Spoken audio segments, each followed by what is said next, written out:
outs to Collins Atta Poku, one of Ghana's richest journalists. He doesn't want to admit his... Yeah, one of Ghana's richest sports journalists. You know...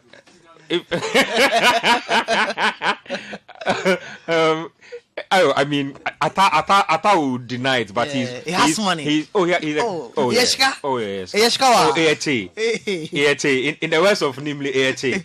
Collins is with Sompa FM these days. I can't let him come and hover around the studio without taking his Black Stars opinion, because he always has something interesting to say. Collins, Charlie, welcome to our studios. We are absolutely delighted to have you here. We didn't even expect this, it's a surprise. But we love pleasant surprise. But I've put it on record that you are also one of the well-to-do journalists in our space. So I've put that information.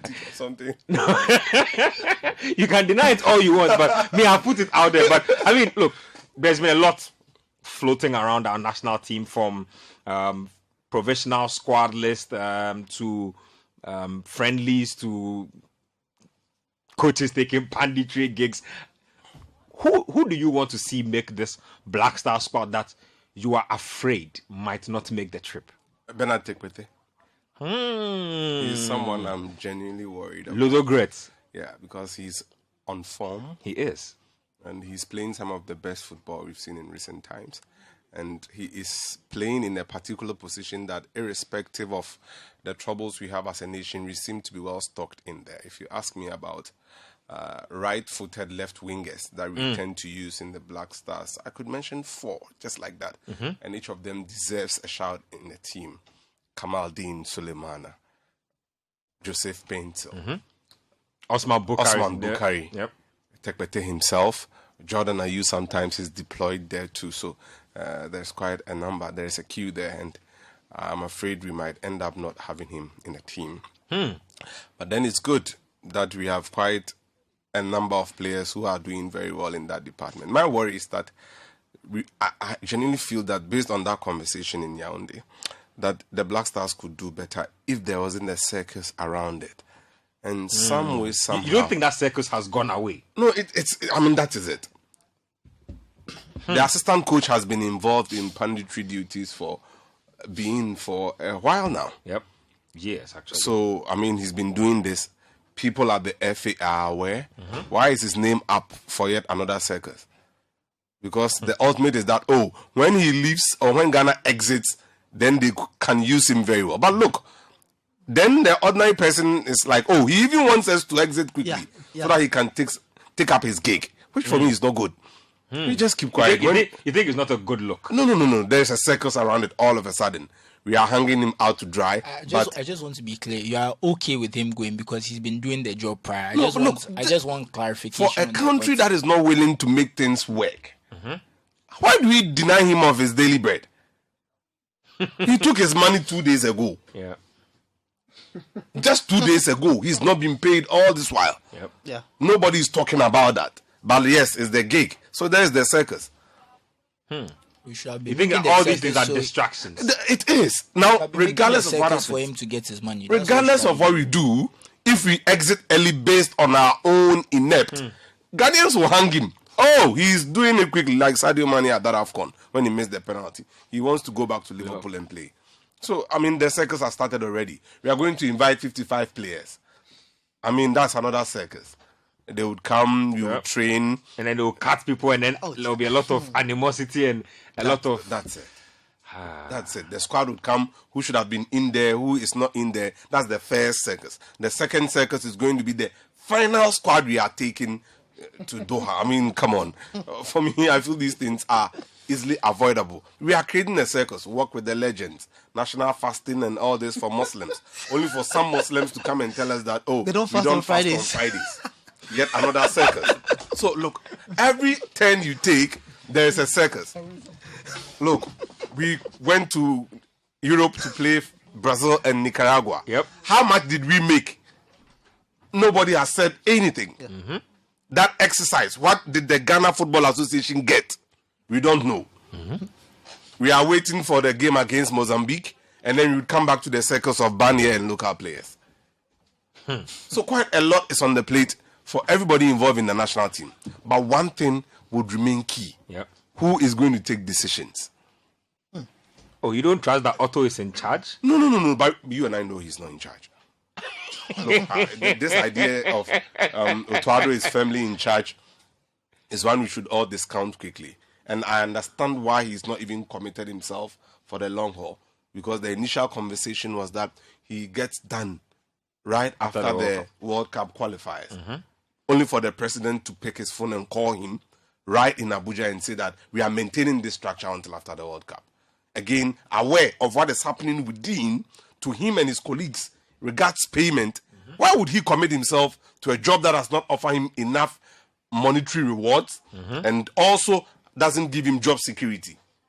So if you're not careful, you'll be all Ghana, patriotism, Ghana, forgetting that these people have seen the Ghana we have and it doesn't appeal to them. That's why they are not willing to commit fully. So it will be a Black Star circus until we go. I nearly forgot the most important circus, bonus. Actually, you came with missiles and nukes and everything. We are going to discuss that soon. It hasn't read its head yet. No, you see, I'm just trying to push myself back to January in Yaoundé when we had that meeting and you're like, hey, I wouldn't pay Black Stars this money. I wouldn't pay Milvan Rival this money because Ghanaians are suffering. What was the dollar rate back then in January? And then now, just mentioned that you are giving Black Stars $70,000 per head as appearance fee. They would calculate it for you and give you stories. So I'm ready for the circus from now until we go. And it's that same circus that will bring us back.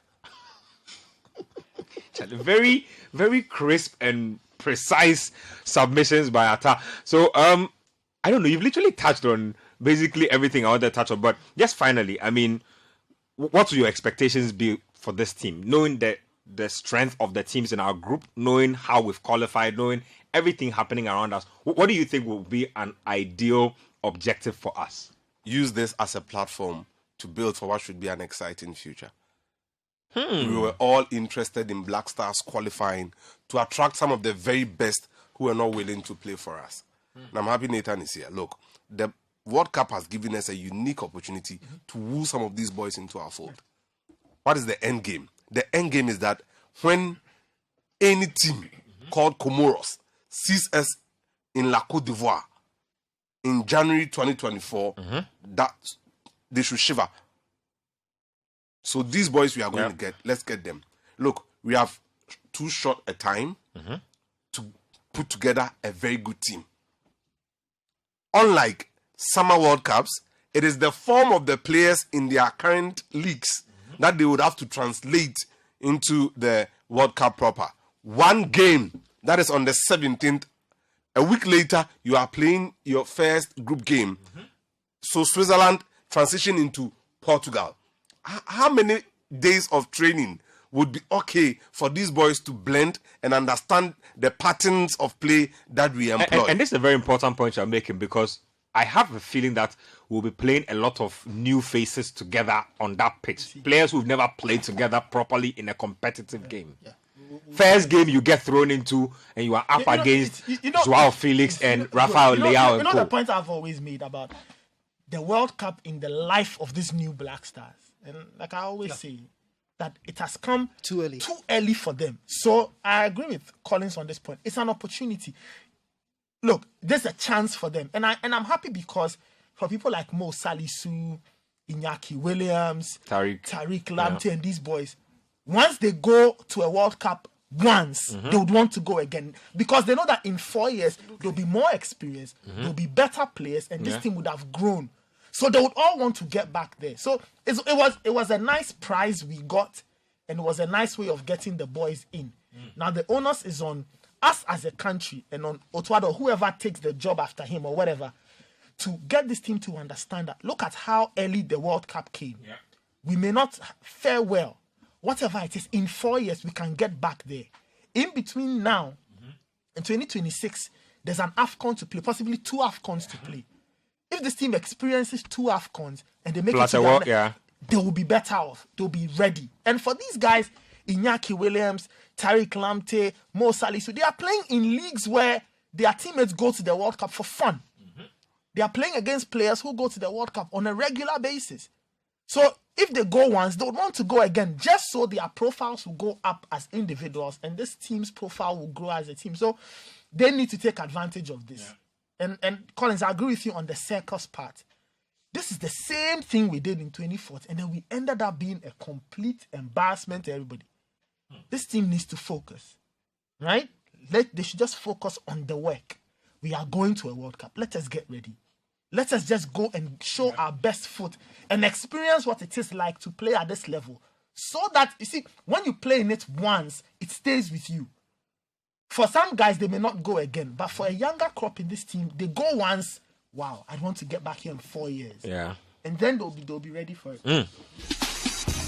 That's the word on the Ghana Black Star. Show brought to us by DSTV and Betway.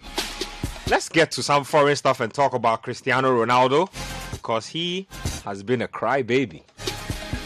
Everybody's on his back. United fans say they've had enough. They say no player is bigger than the club. All of the people are pulling out their Ferguson quotes. They say the day a player thinks he's bigger than the club, he needs to walk. Ronaldo says, Charlie, he's not used to sitting on the bench. So sitting on the bench gives him like the irks. Like, I don't get it. Like, why am I on the bench when the team is winning and they're playing nice football and they're celebrating and I'm on the bench? I'm wearing my bib. I've warmed up. Then I won't come. Charlie. He should ask Edwin Jima. Edwin Jima. Oh, Charlie, this thing they talk there. Hey, Edwin Jima is a legend though. He went to how many AFCONs? Like 3 AFCONs and never kicked a ball once. The only chance he got against Equatorial Guinea, somebody didn't let him come on. Charlie. Maybe one day we'll Black Stars. But yeah.